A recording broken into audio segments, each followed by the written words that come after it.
You're listening to The Marne Report. Well, hey, Fort Stewart, Hunter Army Airfield. This is Molly coming at you with another awesome episode of the Marne Report podcast.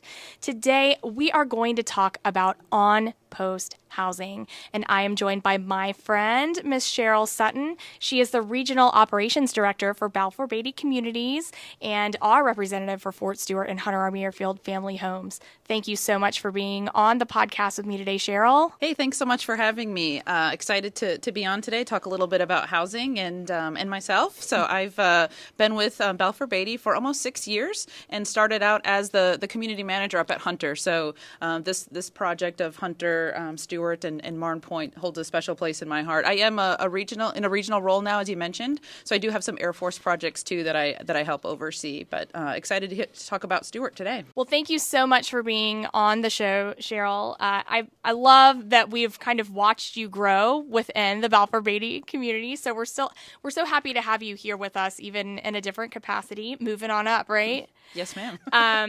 The one thing that we always find with Balfour Beatty communities and just with on-post family housing is things are always happening, right? It's a hot topic within our community, within, the world, right, when it comes to on-post housing. Do you have any updates of things that are happening for our Fort Stewart and Hunter Army Airfield communities soon that you would like to share with us? Yes, ma'am. And you're right. There's always something happening, and knowledge is power when it comes to staying in the loop on things going on in housing. So if you're not following us on social media, or if you are not registered through Rent Cafe, which is our online app or website where you can get information sent via email, please get with us at the Liberty Woods office to ensure that you're signed up for all of those information channels. We recently just had a town hall, and those are held quarterly. We participate with Garrison in the command team on those, but still going on in each of the individual communities are huddles. So keep an eye out on the social media pages for when those events will be in your neighborhood. The leadership team will be going to each of the individual neighborhoods to chat with folks in those neighborhoods, the mayors, on different improvements and things that are happening. Soon to begin will be installation of some new playground sunshades. So we're excited to get some more of those playgrounds shaded. The one that I'm most excited about is the one that's across from what used to be Britton Elementary at that roundabout. That's one of our larger, most frequently used playgrounds. So excited to see some shade going up there. We've also got a playground up at Hunter, too, that's going to be shaded here in this kind of off season. So what about when it comes to work orders or if the residents need, some items to, light bulbs, blinds, air filters, where do they go to get that? So our self-help is located at our maintenance facility, which is at 654 Victory Division. That's off in the back of the community, and you can pick up items there from self-help, mulch. Like you mentioned, filters, things like that. Definitely plug in the filters. If you're not changing those at a minimum of every 30 days, you're past due. So go grab one of those filters from us. There's no charge for those. And the work order process, it's changed a little bit now that we've got a call center that helps us manage those requests. But basically now anytime you either call or place a work order on our resident portal, those calls are picked up by a 24/7 call center who's monitoring calls for Stewart, Hunter, and Marne Point. They take those calls and immediately dispatch them out if they're an emergency or urgent, and then they will schedule for the next available appointment for anything that's a more of a routine request.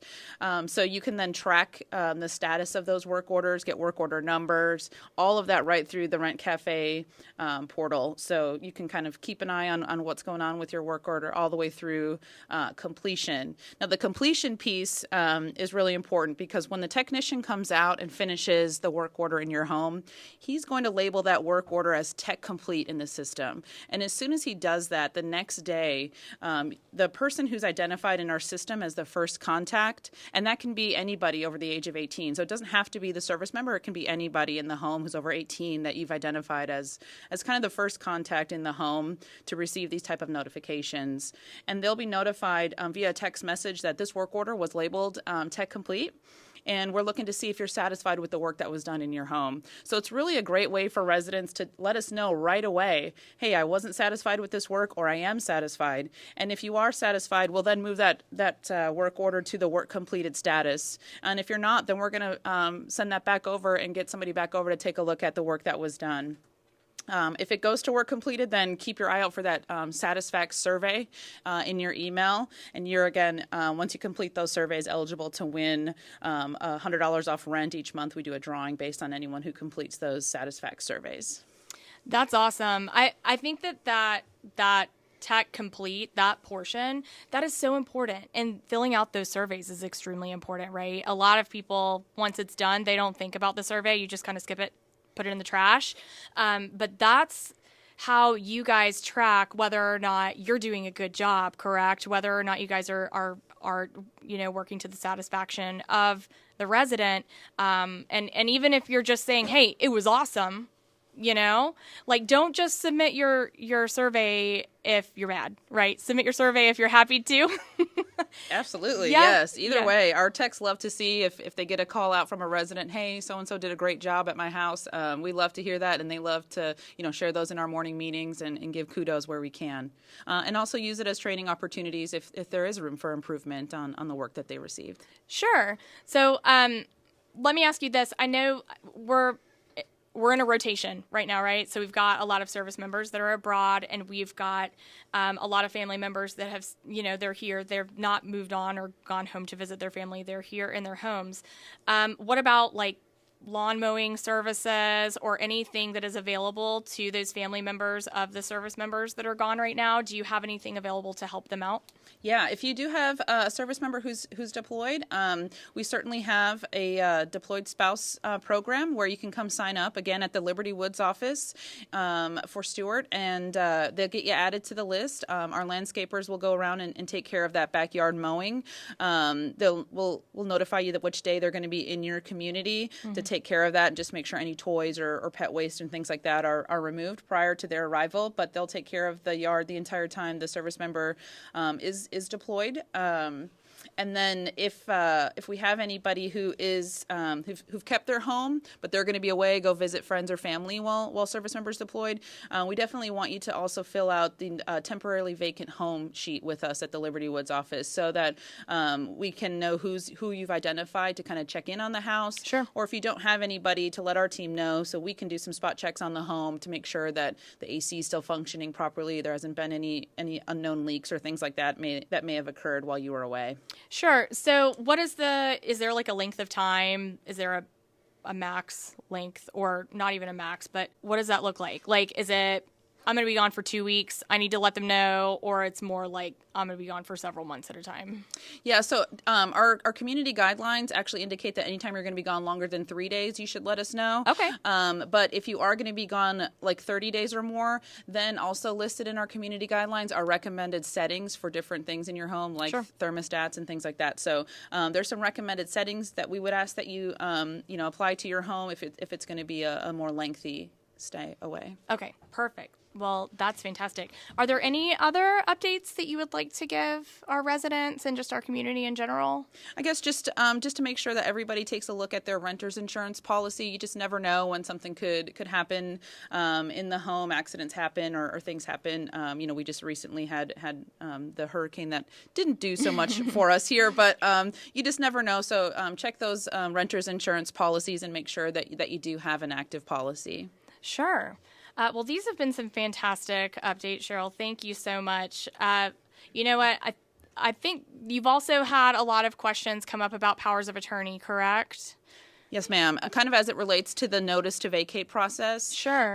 So if service members are deploying and they're looking to break their lease, if the service member's already left, then the spouse would need a power of attorney to help terminate that lease agreement. Okay, excellent. Well, let's take a little short break here, and then we're going to come back, and I'm actually going to bring in a friend of ours from Legal Assistance, Captain Norman. He is going to also offer some insight into that power of attorney situation that you've got going on here with your leases. So we will take a quick break, and we will be right back.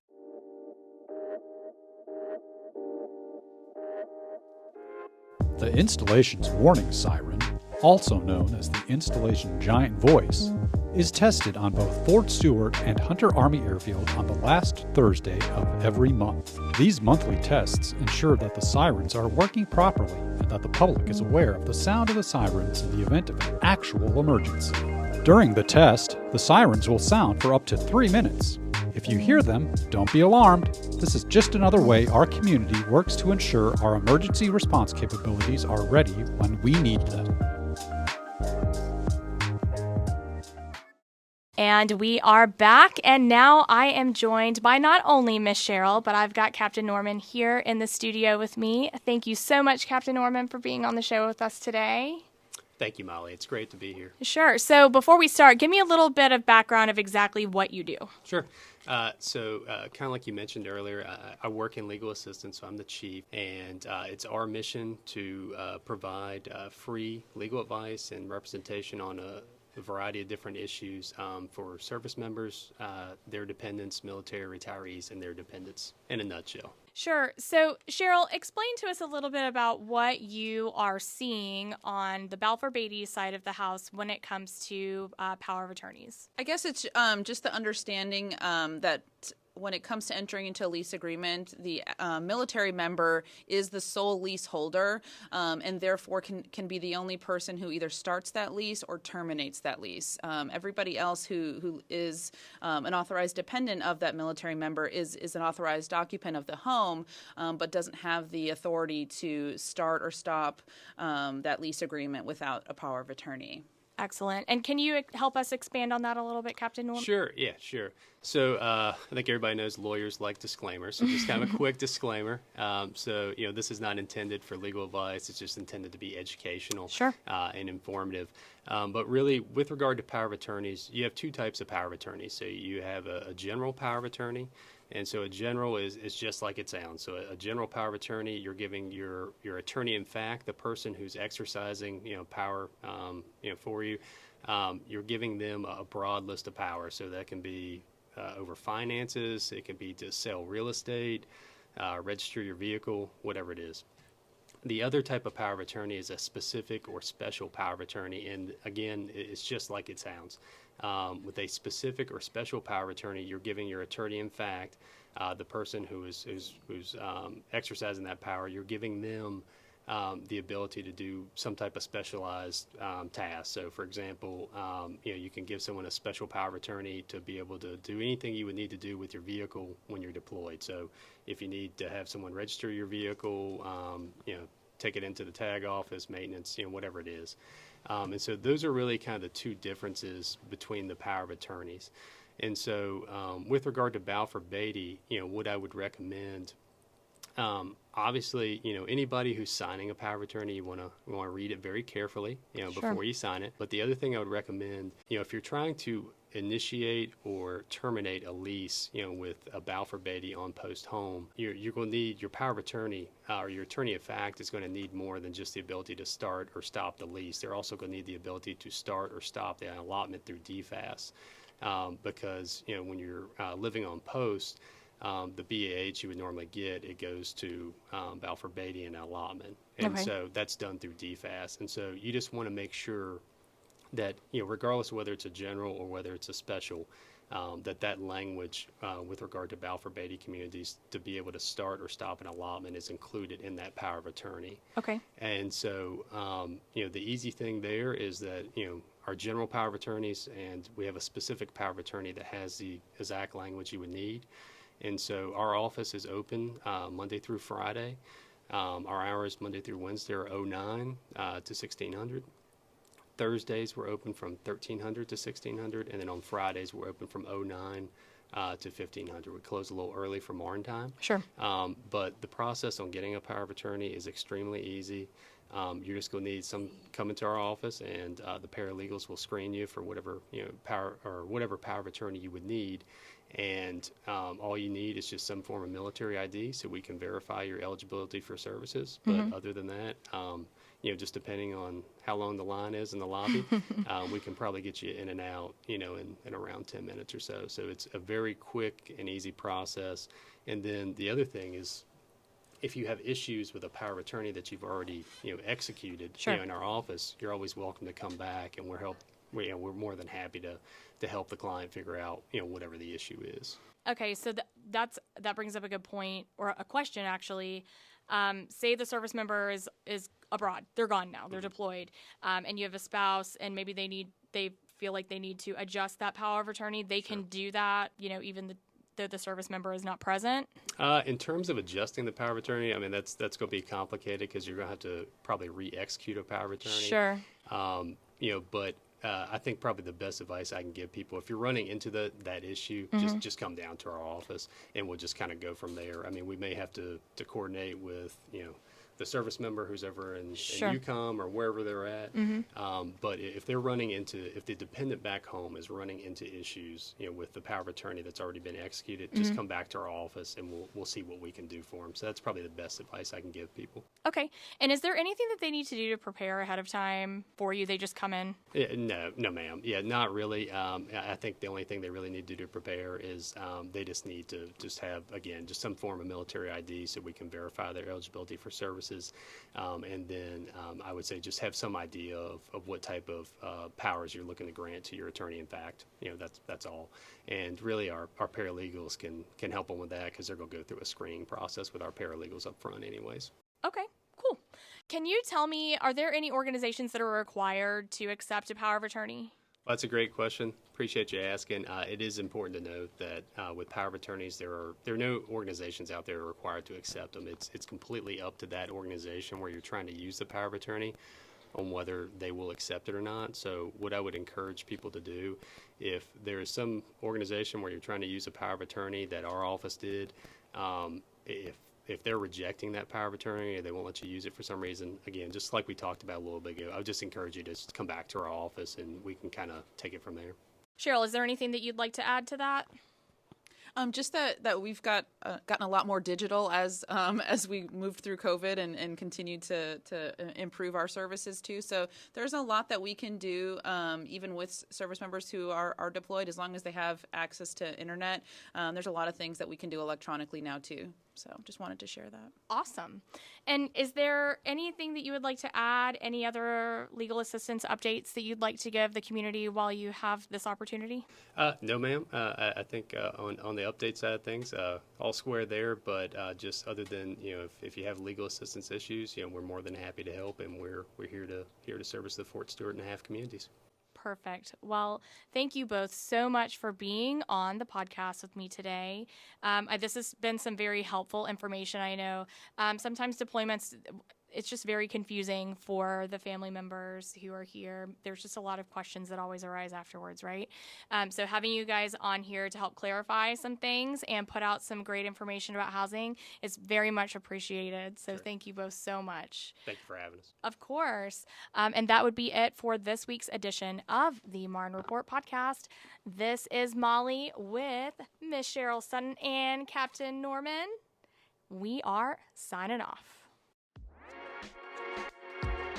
Command Sergeant Major Capindo here, your Garrison Sergeant Major. And I'm Molly, your voice of the Marne Report. Do you live in the barracks? If so, I'd like for you to submit pictures of your quarters to compete in CAP's Quarters Challenge. This will showcase how much you've put the effort to transform your barracks room into your own home space. So I look forward to these submissions, and I look forward to seeing it out there and come visiting you at your quarters. If you have a cool looking barracks room, we definitely want to see it. All you gotta do is shoot us a DM over on the Fort Stewart Hunter Army Airfield Facebook page with a photo of your tricked out space. Stay tuned to our social media platforms for more info. We can't wait to see your transformations.